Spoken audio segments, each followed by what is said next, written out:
Let's turn the page after tonight's game. You go to Arizona with Green Bay. I mean, how do you juggle all this? Like, do you Zoom with the coaches or call them or whatever now or get notes? Yeah, but we pretty much do that anyway. Right.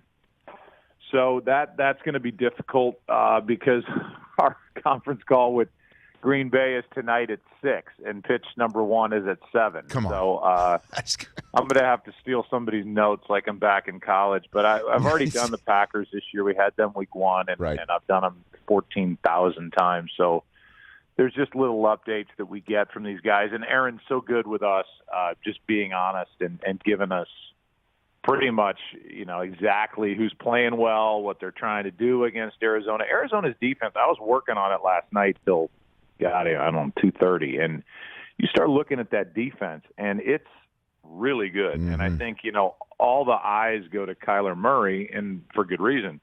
But that defense, they've been playing, a couple games without Chandler Jones. So now they get him back.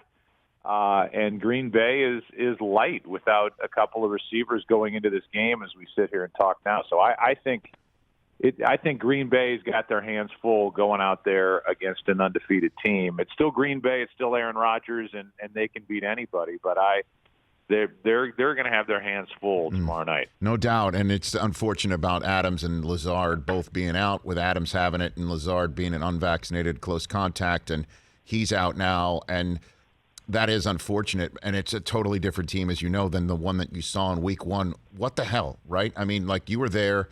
What's your two cents on what happened on that day for Green Bay that has now been completely wiped out with a nice 6-game win streak, and they're doing what we expect from them?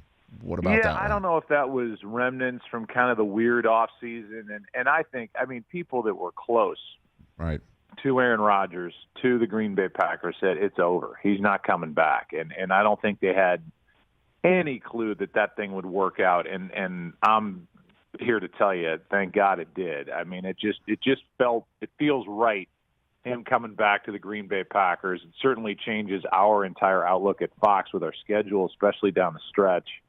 And they've won 6 in a row. I don't know. I mean, they looked terrible. And by the same token, I know New Orleans has been winning games, but they look like they didn't miss a beat, and their offense looks a little stagnant and different than we're used to seeing. So I think it's just week 1. It's Belichick always said, the first 4 games of the season, he's treated like the preseason, and I think they're still trying to figure out what they have.